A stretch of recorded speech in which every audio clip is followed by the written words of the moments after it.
Mari kemari sini tertemu tangga di leher kumbanting-banting ting gandak kating. Mari kemari sini tertemu tangga di leher kumbanting-banting ting gandak banting banting dak kating banting ting gandak banting banting pangoni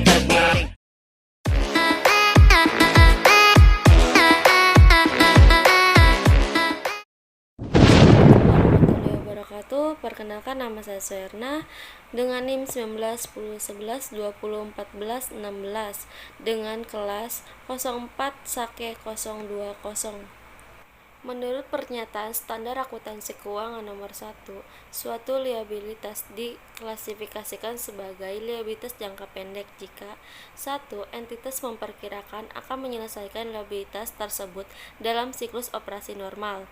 Kedua, entitas memiliki liabilitas tersebut untuk tujuan diperdagangkan. Ketiga, liabilitas tersebut jatuh tempo untuk diselesaikan dalam jangka waktu 12 bulan setelah periode pelaporan. Keempat, entitas tidak memiliki hak tanpa syarat untuk menunda penyelesaian liabilitas selama sekurang-kurangnya 12 bulan setelah periode pelaporan. Menurut Harry, kewajiban lancar adalah kewajiban yang diperkirakan akan dibayar dengan menggunakan aset lancar atau menciptakan kewajiban lancar lainnya dan harus segera dilunasi dalam jangka 1 tahun.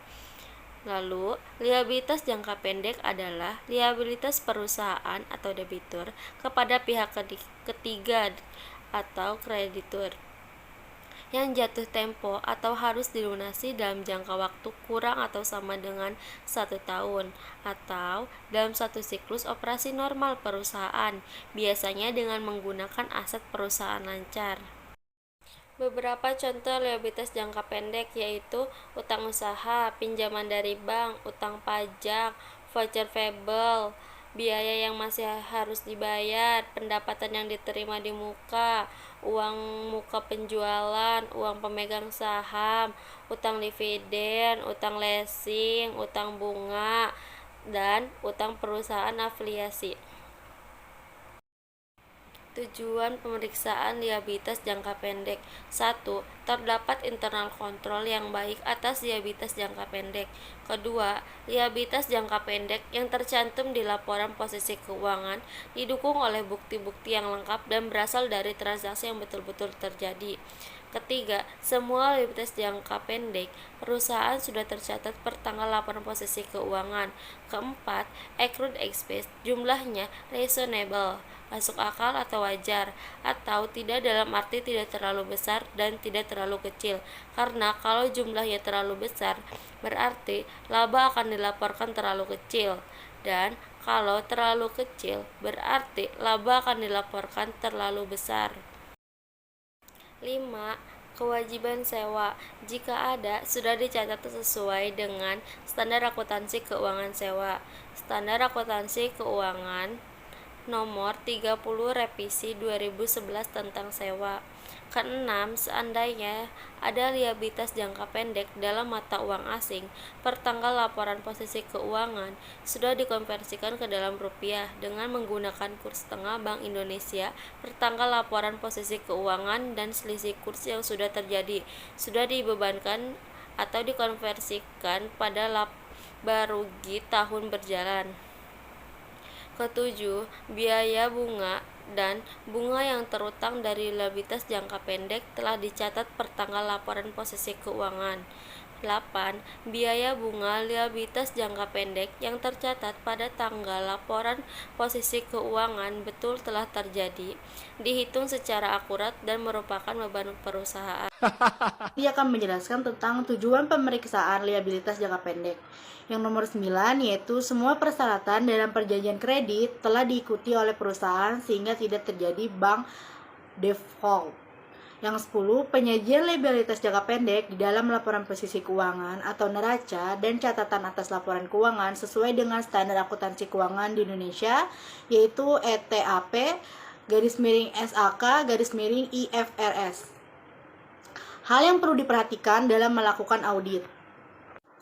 Yang pertama yaitu kecenderungan perusahaan untuk mencatat kewajiban lebih rendah dari yang sebenarnya atau understatement of liabilities dengan tujuan untuk melaporkan laba lebih besar dari jumlah yang sebenarnya. Untuk itu, auditor harus melakukan prosedur yang disebut searching of understated liabilities dengan cara memeriksa pembayaran sesudah tanggal laporan posisi keuangan. Yang kedua, perbedaan account payable dan accrued expense. Akun payable memiliki angka lebih pasti karena perusahaan mencatat berdasarkan invoice yang diterimanya dari supplier. Sedangkan accrued expense dicatat berdasarkan estimasi sehingga jumlahnya kurang pasti dibandingkan akun payable. Yang selanjutnya yaitu prosedur pemeriksaan liabilitas jangka pendek. Yang pertama, pelajari dan evaluasi internal kontrol atas liabilitas jangka pendek. Yang kedua, minta rincian dari liabilitas jangka pendek, baik utang usaha maupun kewajiban lainnya. Kemudian, periksa penjumlahannya, serta cocokkan saldonya dengan saldo utang di buku besar. Yang ketiga, utang usaha, cocokkan saldo masing-masing supplier dengan saldo menurut subdiary ledger utang usaha. Yang keempat, secara tes basis, periksa bukti pendukung dari saldo utang kepada beberapa supplier. Perhatikan apakah angkanya cocok dengan purchase requisition, purchase order, receiving report, dan supplier invoice. Periksa juga perhitungan matematis dari dokumen-dokumen tersebut dan otorisasi dari pejabat perusahaan yang berwenang. Selanjutnya, yang nomor 5, seandainya terdapat monthly statement of account dari supplier, maka harus dilakukan rekonsiliasi antara saldo utang menurut statement of account tersebut dengan saldo subdiary ledger utang. Yang keenam, pertimbangkan untuk mengirim konfirmasi kepada beberapa supplier, baik yang saldonya besar maupun yang saldonya tidak berubah sejak tahun sebelumnya. Yang ketujuh, periksa pembayaran sesudah tanggal neraca atau subsequent payment untuk mengetahui apakah ada kewajiban yang belum dicatat atau under recorded liabilities per tanggal neraca dan untuk meyakinkan diri mengenai kewajiban saldo utang per tanggal neraca. Prosedur pemeriksaan liabilitas jangka pendek. Seandainya ada utang kepada bank baik dalam bentuk kredit, modal kerja, kredit investasi maupun kredit overdraft, maka kirim konfirmasi ke bank. Periksa surat perjanjian kreditnya dan buatkan accept dari perjanjian kredit tersebut. Dan periksa otorisasi dan direksi atas untuk perolehan kredit bank tersebut. Seandainya ada utang dari pemegang saham atau dari direksi atau dari perusahaan afiliasi yang harus dilunasi dalam waktu 1 tahun yang akan datang, harus dikirim konfirmasi periksa perjanjian kreditnya dan periksa apakah ada pembebanan bunga atas pinjaman tersebut. Kemudian prosedur pemeriksaan liabilitas jangka pendek nomor 10. Seandainya ada utang leasing, periksa apakah pencatatannya sudah sesuai dengan standar akuntansi sewa dan apakah bagian yang jatuh tempo dalam waktu 1 tahun yang akan datang sudah dicatat sebagai utang jangka pendek. Periksa perhitungan dan pembayaran bunga apakah sudah dilakukan secara akurat dan tiap jumlah beban bunga tersebut dengan jumlah yang tercantum pada laporan rugi laba. Perhatikan juga aspek pajaknya. 12. Seandainya ada saldo debit dari utang usaha, maka harus ditelusuri apakah ini merupakan uang muka pembelian atau karena adanya pembelian barang yang dibeli tetapi sudah dilunasi sebelumnya. Kalau jumlahnya besar, harus direklasifikasikan sebagai piutang. 13. Seandainya ada uang muka penjualan per tanggal laporan posisi keuangan, periksa bukti pendukungnya dan periksa apakah saldo tersebut sudah diselesaikan di periode berikutnya, misalnya dengan mengirimkan barang yang dipesan oleh pembeli. Kemudian 14. Seandainya ada kredit jangka panjang, harus diperiksa apakah bagian yang jatuh tempo 1 tahun yang akan datang sudah direklasifikasikan sebagai utang jangka pendek. 15. Seandainya ada kewajiban dalam mata uang asing, periksa apakah saldo tersebut per tanggal neraca telah dikonversikan ke dalam rupiah dengan menggunakan kurs setengah Bank Indonesia per tanggal neraca dan selisih kurs yang terjadi dibebankan pada rugi laba berjalan. 16. Untuk utang PPh 21 dan PPN, periksa apakah utang tersebut sudah dilunasi pada periode berikutnya. Seharusnya utang PPh 21 dan PPN per 31 Desember dilunasi di bulan Januari tahun berikutnya.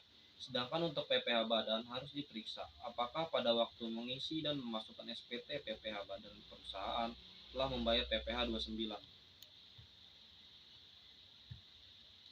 Dan slide terakhir, poin 17, periksa dasar perhitungan accrued expense yang dibuat oleh perusahaan. Apakah reasonable dan konsisten dasar perhitungan tahun sebelumnya? Selain itu harus diperiksa pembayaran sudah tanggal neraca. 18.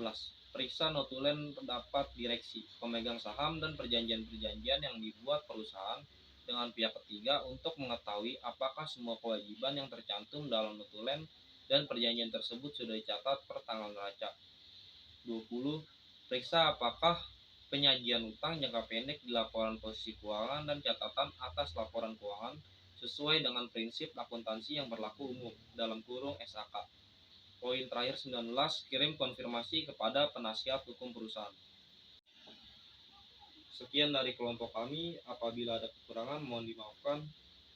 Wabillahi taufiq wal hidayah. Wassalamualaikum warahmatullahi wabarakatuh. So if you ain't got no money, take your broke ass home.